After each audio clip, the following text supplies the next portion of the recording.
Controversial practice called cash for keys. Well, some hustle, some don't. And I love to see the old pictures of Toronto. So one of the things I always tell my clients is to think long term. We simply do not have enough laborers. We do not. Purchasing in Calgary it's a whole other animal. It's just, Well, given the price of it.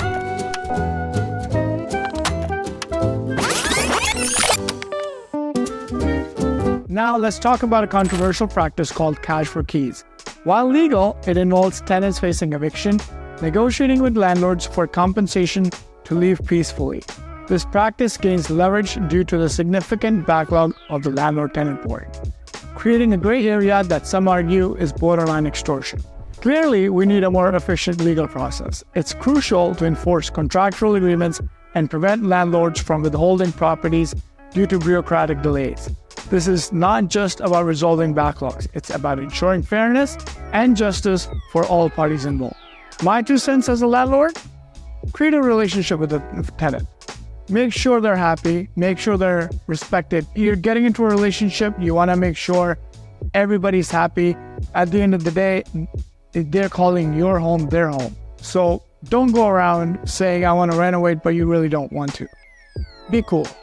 As a tenant, listen, at the end of the day, with all due respect to everybody involved, it's not your home. You are renting somebody else's place. That is not your own.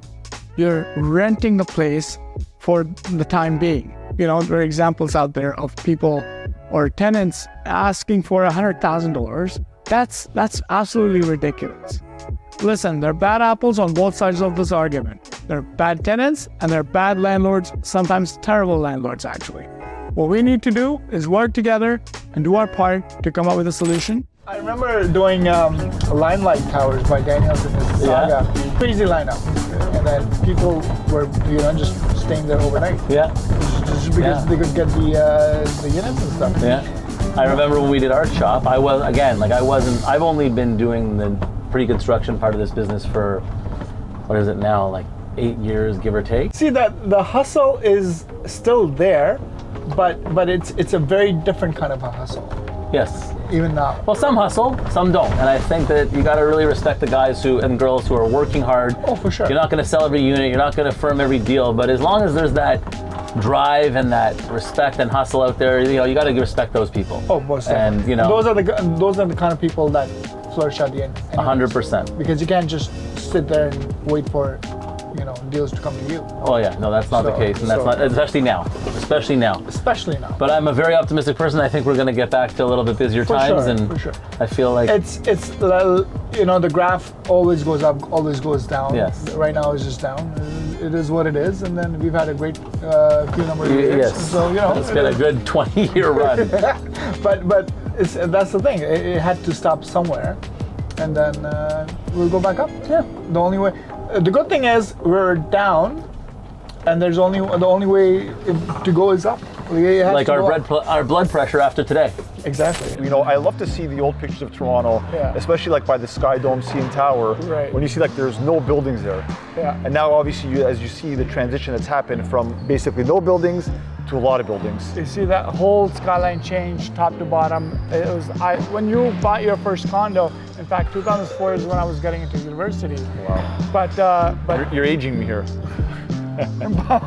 but you know what I mean? But that time from 2004 till now, it's absolutely it's crazy. And it's not only on housing; it's the whole city as a global, right? Yeah. Like, it's funny when I see like relatives from out of country where they come visit us, and they kind of see what's happened to the city. Yeah. And not only, like I said, on housing, but also like in terms of restaurants. We now have Michelin star restaurants. Right. Just as little as 2 years ago, we didn't.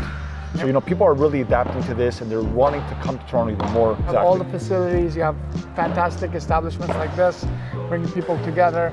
And then you have, like you said, restaurants, any other city has it, we've got it too. Absolutely, I totally agree with you. One thing is very clear. Canada won't be able to meet its housing needs, which is an estimated 3.5 million new homes by the end of the decade. One other issue that complicates this is the supply of skilled labor. Even without accounting for skilled tradespeople needed in residential construction, Canada faces a recruiting gap in construction workers of more than 85,000 people by 2033. And this is according to Buildforce Canada, a leading construction trade group. The way the trades work in Toronto is they are the biggest stopgap or bottleneck in terms of bringing new product online. We simply do not have enough laborers. We do not have enough carpenters. We do not have enough tile layers. We don't have enough forming guys, drywallers, painters, any sort of trade that touches a residence. We unfortunately have a huge gap in Ontario. So these 20 to 30,000 residences that have been pushed from this year, now they suddenly can't be built in addition to our typical amount of units. So it doesn't mean that in 2021 we produced 30,000 units. That means in 2022, because 20,000 were pushed, in 2024 we're going to suddenly be able to produce 60. We just don't have the manpower to do it. So those 30,000 units, or 20,000 rather, have now just been removed from the supply chain. Which, when you look 5 years down the line, with the government increasing immigration, with the already increased rate of immigration to the GTA, with the lack of supply for housing that we already have, this is going to be a big problem. Oh, for sure. Because in 3 years, suddenly you're going to have this massive gap for almost a year where nothing new is going to come on. So for purchasers or investors that are savvy, that see into the future and able to say, hey, this is going to be a big problem in 5 years, that are buying today, I think those units are going to come to the market in a time where inventory is scarce.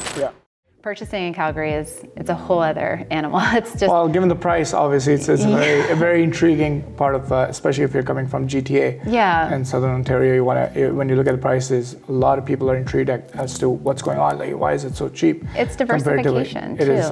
right? But then you have to be careful with the location. You do. The key is location, 100%. transit, location, developer, obviously. So are they going to come through with what they're delivering? That sort of thing. I think for the other appeal, obviously for us would have been diversification in our investors' portfolio to be in another major city in Canada. That was a big appeal as well.